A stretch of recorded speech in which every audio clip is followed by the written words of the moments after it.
I don't want to take care of you. Fight your illness alone. My husband glared at me coldly when I told him, I've been given 1 year to live. From that day on, he ignored me, and eventually moved out without a word. I was stunned by this treatment, as if all the years I had spent caring for his mother meant nothing. However, 6 months later, I received 1,000 voicemail messages from my husband. When I ignored them all, he did something unthinkable. It was finally time to settle the score. The memory of being attracted to my outgoing and sociable husband Richard and marrying him seems like ancient history now that I'm 58. I quit my long-time job as a pharmacist and spent 10 years, from age 47, caring for my mother-in-law who lived with us. She gradually became unable to use the toilet on her own and needed care day and night. My father-in-law always had an apologetic look on his face and bowed his head to me as I helped with the care. Thank you always. I don't know what we would have done without you. I couldn't have managed on my own. It's better with 2 people than 1. Let's rely on the doctors, day care, and helpers as much as we can. Of course, there were tough times, but I researched available support systems and cooperated with my father-in-law.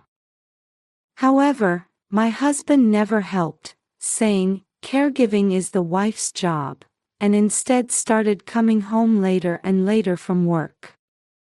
He hadn't even been involved in raising our own children, so I suppose he had no intention of helping with caregiving either. Richard is sociable, but that's just his public face. He prioritized work socializing, went out drinking, and never did anything around the house. My father-in-law and I repeatedly asked Richard to help care for his mother, but he wouldn't listen at all. Then, 2 years ago, my mother-in-law passed away peacefully. I was with her at the end, and my father-in-law tearfully expressed his gratitude to me. After the years of caregiving ended and I was finally catching my breath, Richard suddenly announced during dinner with my father-in-law, I'm retiring at 60.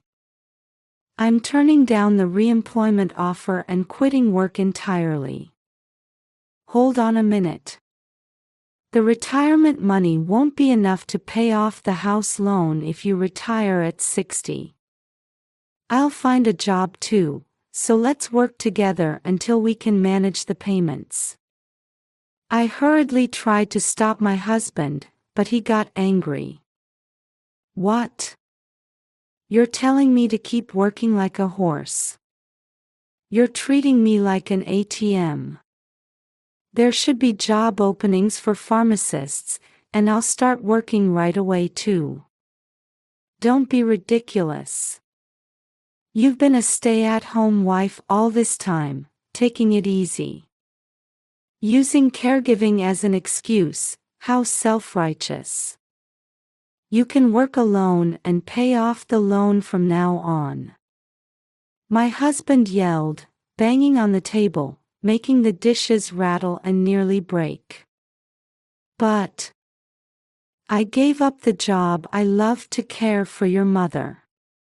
You don't have to say it like that. I bit my lip, fighting back tears. If it weren't for her, my wife wouldn't have had such a peaceful end. How dare you say such things when you did nothing? My father-in-law raised his voice, defending me, but my husband ignored his words. After that, I begged my husband several times to reconsider retirement, but in the end, he turned down reemployment and quit his job. 3 months after Richard retired, he still hadn't told me anything about the company procedures or his retirement money. At a loss, I started poring over job listings, looking for new work. Then one day, I got a call from the hospital where I usually had my checkups. They said, "We need to discuss something important, so please come to the hospital as soon as possible." Hearing the doctor's serious tone, I hurried alone to hear what they had to say. The doctor I always saw told me, "We've found a serious illness. You don't have long. After caregiving, now illness." Everything went dark before my eyes. One trial after another was hitting me, with no time to catch my breath after my mother-in-law's passing. On my way home from the hospital in the evening, I trudged back with heavy steps. When I got home, my father-in-law seemed to be out. My husband was lounging in the room next to the living room, watching TV. Richard's face looked cheerful and in a good mood. "If I'm going to talk, it has to be now." I let out a small sigh and sat down next to him. "I just went to the hospital we always use. They called me in.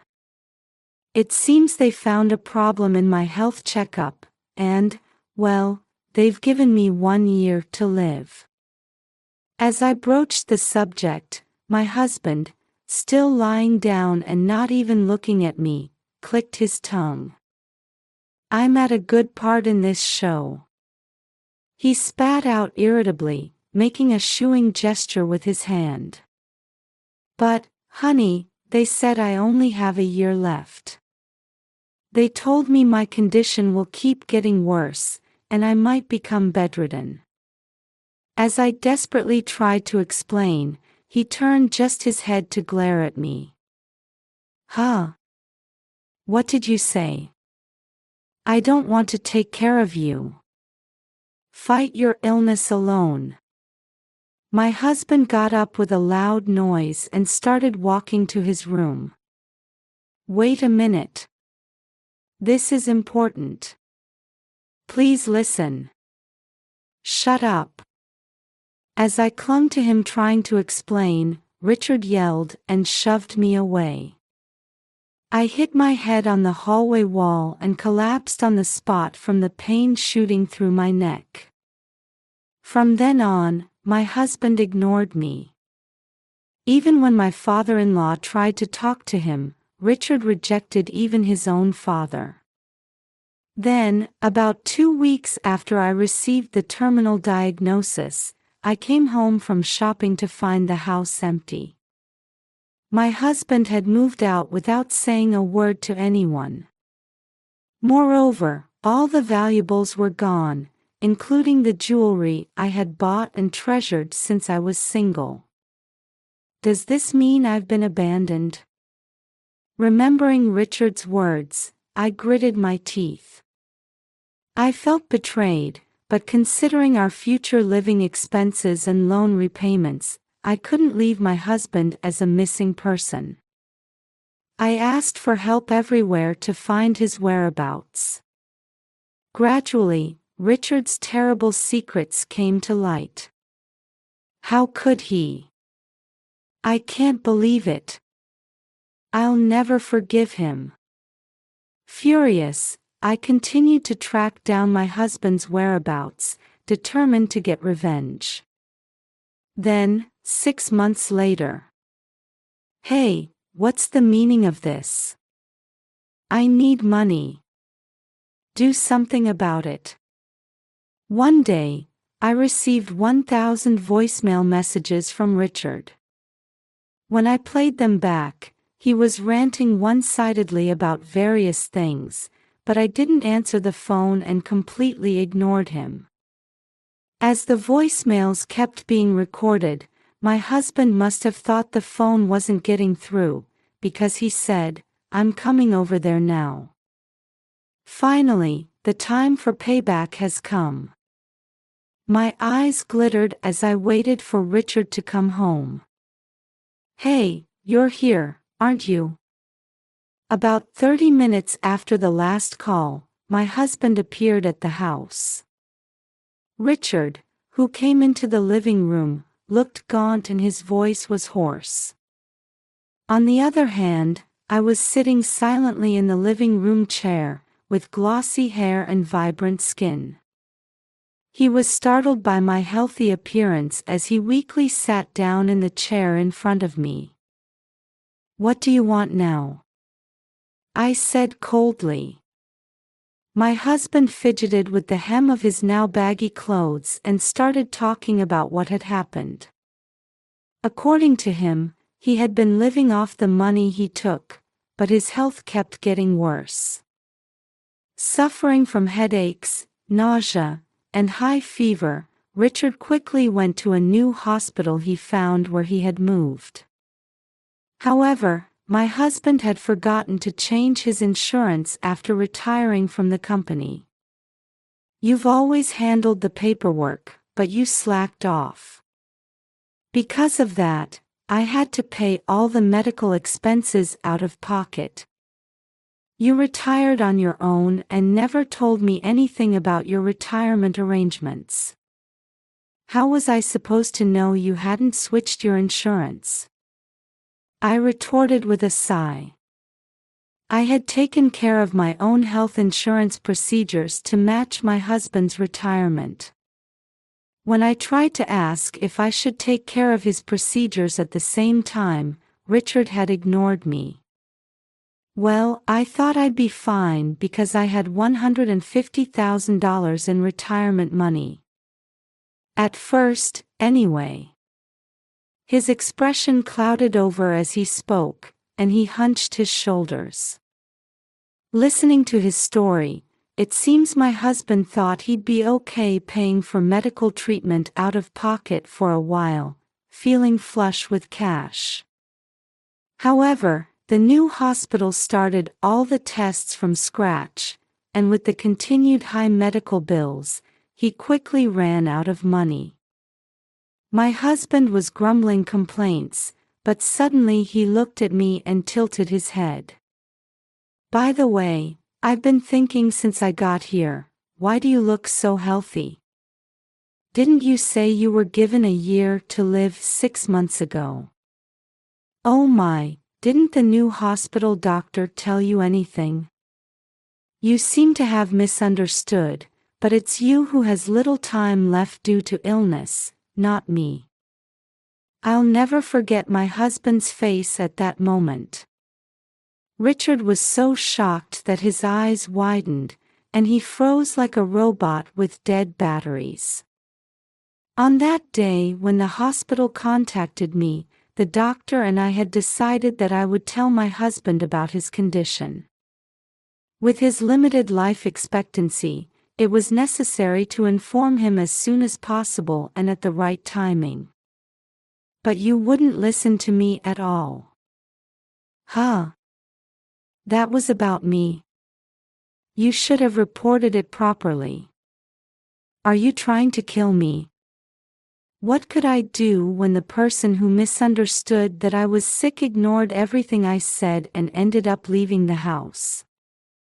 He was at a loss for words and awkwardly averted his eyes. "Anyway, I need money for treatment. You can get it from Dad's account if you have to. And sort out the health insurance." He grimaced in annoyance and pounded his fist on the table. The purpose of the phone calls that had been ringing since morning was to ask for money. Now you're after your father-in-law's money too, and trying to dump the paperwork on me. You don't think we do that for you, do you? I raised my voice, my eyes blazing with anger. My husband, who had never seen me raise my voice before, trembled with genuine surprise. Besides, there's no way all $150,000 could disappear in just 6 months on hospital bills alone. I took out some photos from an envelope at the edge of the table and laid them out. They showed my husband cuddling with a woman about 10 years younger than him. "I know you've been cheating and wasting money too. Richard peered at the photos as if jolted and clicked his tongue. He clearly hadn't expected his affair to be discovered, so he crossed his arms and clammed up. I found out about my husband's misdeeds when his subordinate visited our house while I was searching for Richard's whereabouts. He had come to deliver a fountain pen that my husband had forgotten in his company locker when he retired. However, when he saw my face at the door, Richard's subordinate looked confused and asked, "Is the mistress home?" When I answered, "I am the wife," he frowned. As I listened to his story, it turned out that for the past 10 years, since my mother-in-law's care began, my husband had been meeting a woman every day after work. Moreover, Richard had been introducing this woman to others as his wife. The subordinate was shocked to find a different person as the wife when he visited his boss's house. "You've got some nerve, playing around with a woman while I was busy with caregiving," I shouted, pointing at the building in the photo on the table. It turns out that when my husband left home, he had moved into his mistress's apartment. After hearing the story from Richard's subordinate, I continued searching for his whereabouts, and finally located where he was living just 3 days before he came back. When I found him and his mistress happily entering the apartment together, I was overwhelmed with the urge to catch him and scold him right there and then. But for the sake of divorce and claiming compensation, I hid in the shadows to take photos as evidence of the affair. The frustration and humiliation I felt at that time was heart-wrenching. "Looks like you've been living it up. Trips, expensive shopping, dining at high-end restaurants. It's not just medical expenses." I took out more photos and printouts of credit card usage history from the envelope, revealing what my husband had been doing, cornering him. "I'm divorcing someone who not only doesn't value his family but repeatedly betrays them. And I'll be claiming substantial compensation." I glared at my husband with a sharper gaze than his and slammed down the divorce papers. "Well, well. If you're divorcing me, that works out well for me too. I can happily live with my new woman without any trouble." Seeing the divorce papers, my husband smirked as if to say I was a fool, and immediately signed them. I snatched up the paper at that moment and tucked it securely into the envelope in my hand. Then I called out towards the room outside. "Father, Richard says he's going to live with his mistress." I don't think that's going to happen." The living room door opened, and my father-in-law, who had been absent until now, appeared. "I've already signed the divorce papers, so it's too late now." Even seeing his father's face, my husband laughed smugly.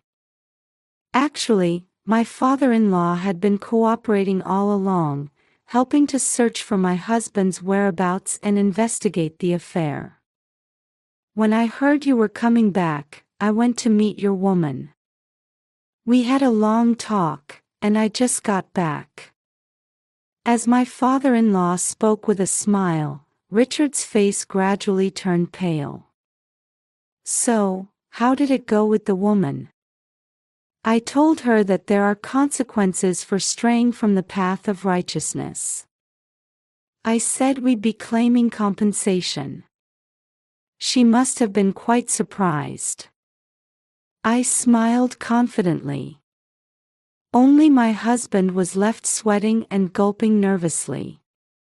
She cried and begged for forgiveness, saying she'd cut ties with Richard immediately. "What did you say?" Richard, who had been quiet all this time, suddenly raised his voice. He clearly never imagined he would be the one getting dumped. I sighed and looked at my husband with eyes that said he was beyond help. Father, it seems he doesn't believe it. Then, my father-in-law took out his smartphone and started dialing. After the ringtone sounded on the speaker, a woman's voice was heard. My husband immediately called out the woman's name, but the person on the other end started yelling furiously. You said you'd never cause me trouble, but because of you, I have to pay $30,000 in compensation, she ranted, listing her grievances. You were wrong to choose Richard in the first place. Both you and I were. But a sin is a sin. I'll make sure you pay the compensation, I spoke to the mistress in an angry voice. Overwhelmed by my intensity, the woman who had been making a fuss suddenly fell silent. We'll talk through lawyers from now on, I declared, and my father-in-law quietly hung up the phone. Left behind, Richard looked down diagonally with his mouth half open, completely at a loss. My father-in-law and I looked at each other and shrugged. Hey, family is the most important after all, right? We shouldn't be falling apart like this. Cornered, my husband suddenly stood up from his chair and, on the verge of tears, started begging for reconciliation. Just so you know, the compensation I'll be getting from you is $100,000. That includes the value of my stolen jewelry. When you cheat for 10 years, the compensation gets pretty high. I showed both my hands with palms out and pushed away Richard as he tried to cozy up to me. My husband, who had fallen on his backside in an undignified manner, looked at my father-in-law as if seeking help. It's no use counting on me. I'm cutting ties with you. All the inheritance will go to her. No way. Hey, say something to Dad for me. Brushed off by his father, Richard now tried to sidle up to me. However, I said nothing and just glared at him with ice-cold eyes. Seeing this, my husband seemed to realize it was truly over. He left the house in tears. After that, I immediately submitted the divorce papers and separated from my husband. Richard and his mistress each ended up paying hefty compensation. They didn't help each other out, and ultimately broke up. Word on the street is that they both borrowed money from shady sources to pay me, and now they're being chased by debt collectors. After wasting 10 years of everything, all they're left with is debt. What a miserable life. I'm nothing but grateful to my father-in-law, who always helped me when things were tough. And I've returned to work as a pharmacist. It's fun to be back at work after so long, and the time I can spend freely outside is refreshing. The neighbors have been worried about me, and we're planning to go on a trip together soon. True friends are worth waiting for. For now, I'm enjoying my own time.